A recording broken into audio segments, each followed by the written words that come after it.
Buenos días, licenciada. Nosotros vamos a hablar sobre padre rico y padre pobre.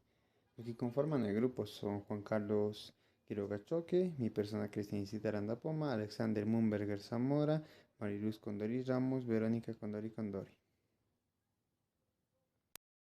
Buenas tardes, licenciada. Mi nombre es Alexander Mullenberger Zamora y hoy voy a hablar sobre el resumen de Padre Rico, Padre Pobre.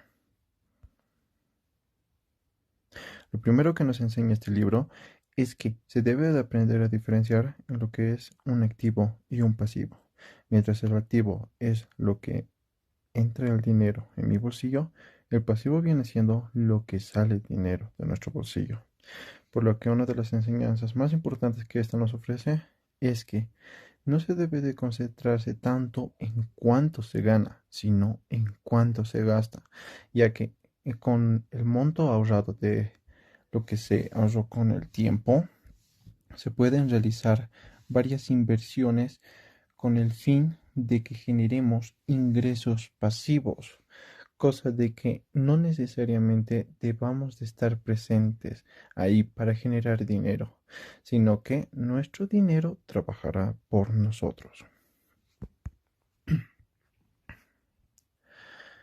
En la tercera parte podemos ver de que existe una mentalidad y una creencia algo cerrada, lo cual se rige en que la mayoría de las personas creen que por tener un trabajo, una profesión, tendrán una libertad financiera en base a esta, siendo que esta es un poco alejado de la realidad, ya que solo te mantendrá atado a un solo medio de ingresos, el cual será estar en un escritorio, por lo que se debe de aprender a tener en cuenta otros ámbitos y otras actividades que nos generen dinero muy aparte de nuestra profesión, para así alcanzar nuestra libertad financiera. Muchas gracias, licenciada. Esta fue mi resumen. Bueno, voy a dar un resumen del capítulo 4, que es la historia de los impuestos y el poder de las corporaciones. En el cuarto capítulo de Padre Rico y Padre Pobre inicia con una crítica de Robert Kiyosaki, porque bajo su concepción, todos los ricos deberían pagar los impuestos para que estos pasen a manos de los pobres. Nuevamente recuerda algunas palabras del Padre Rico, cuando él le relata la historia de los impuestos y sus antecedentes de Estados Unidos. Em, los recuerdos del Padre Rico llena de nostalgia a Kiyosaki porque de él aprendió los fundamentos básicos sobre cómo cuidar el dinero y en qué invertirlo. El autor percata que el dinero y la ley otorgan poder, pero ese poder debe ser controlado para que no traspase los límites de la ambición, el despilfarro y la codicia que genera tener muchos ingresos eh, una misma persona. Capítulo número 5. Crea de dinero. En esta lección, Robert Kiyosaki explica que todos contamos con un enorme potencial, pero el miedo y la duda acerca de uno mismo paraliza la inteligencia humana. La inteligencia financiera necesita de conocimientos técnicos y coraje. Según él, la mayor parte de las personas no son ricas porque tienen miedo a perder, pero la gente que evita el fracaso también evita el éxito. Los ganadores no tienen miedo a perder. Por el solo hecho de poder tener más opciones y para prosperar enormemente es que se vuelve fundamental desarrollar el coeficiente intelectual financiero. Además, a quienes desarrollan su inteligencia financiera se les presenta más oportunidades. Podrán distinguir un mal negocio o cómo hacer que un mal negocio sea bueno. Siempre habrá riesgos, pero la inteligencia financiera mejora las posibilidades que trata de la creatividad que se puede llegar a tener para resolver dificultades financieras. El autor advierte que frente a los grandes cambios que se avecinan, aquellos que tienen la información adecuada son a las que adquieren riqueza. Esta sabiduría financiera también tarda tiempo en desarrollarse, pero Robert anima a las personas a invertir en su educación financiera antes de invertir en otros mercados.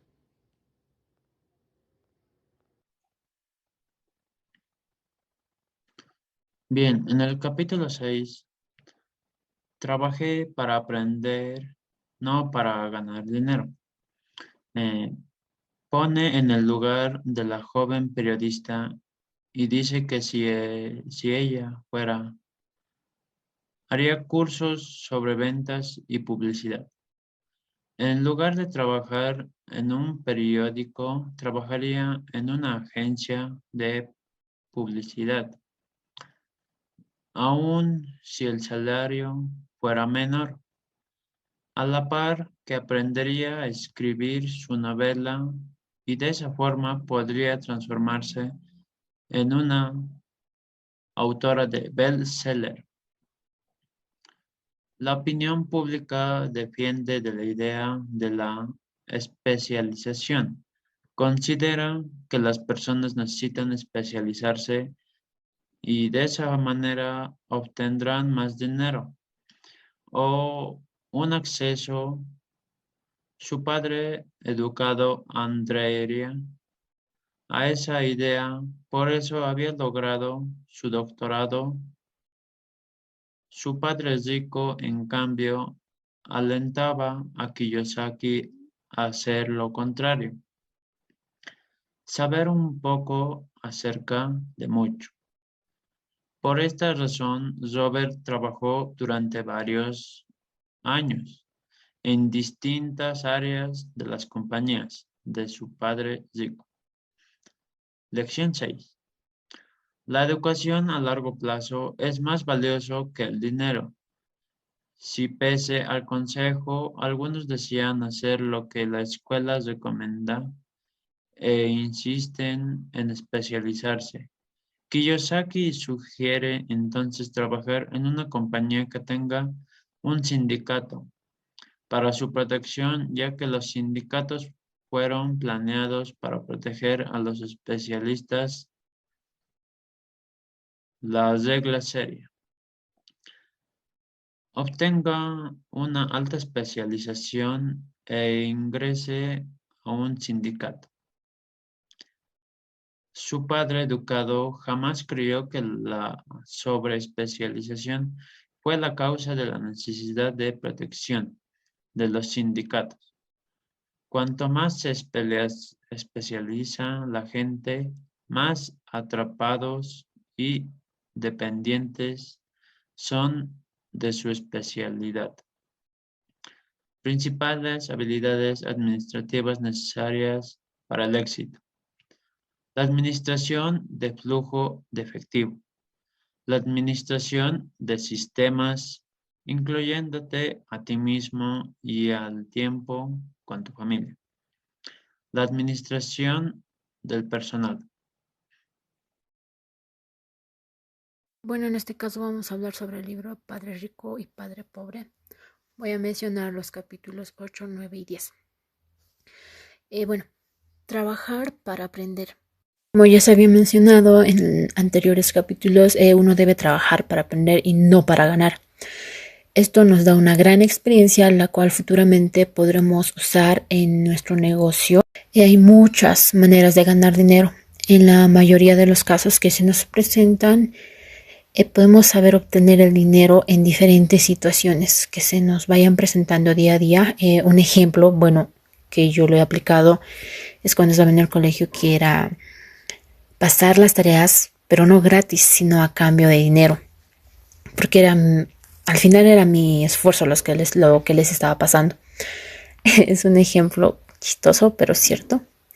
Bueno, en vez de ser un empleado, hay que convertirse en empresarios. Debemos pensar en nuestras metas. ¿Por qué? Porque debemos pensar acerca de algún lugar en donde quisiéramos trabajar y visualizar nuestras metas. Esta nos va a guiar al camino correcto. Más adelante, trabajo. Muchos adolescentes creen que no pueden trabajar por ser menores de edad, pero eso no es cierto. Hay varias maneras de trabajar o varios trabajos que uno como adolescente puede hacer y otros no. Un claro ejemplo el que he dado de las tareas. El valor de nuestro trabajo. Cuando trabajas debes aprender a valorar tu trabajo, es decir, que debemos saber cuánto vale realmente lo que hacemos. Y debemos hacernos una pregunta. ¿Si el intercambio es justo o no?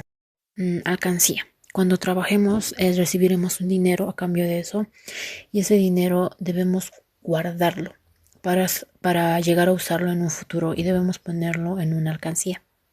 ¿Con qué me refiero? Puede ser una alcancía de ahorro en la cual depositemos nuestro dinero y, como había mencionado, usarlo en un futuro. Bien puede ser para una emergencia o si es que en un futuro nosotros queremos abrir un negocio o una empresa. En conclusión, el libro nos hace una gran invitación a salir de la mediocridad, así decirlo, y pensar en lo que podemos alcanzar, o sea, que podemos alcanzar el éxito. Y también podemos inyectarle un poco de sabiduría a los negocios y también adquirir una inteligencia financiera. No está de más saber marketing, comunicación, administración. Tener esos conocimientos nos ayudará también a administrar bien una empresa.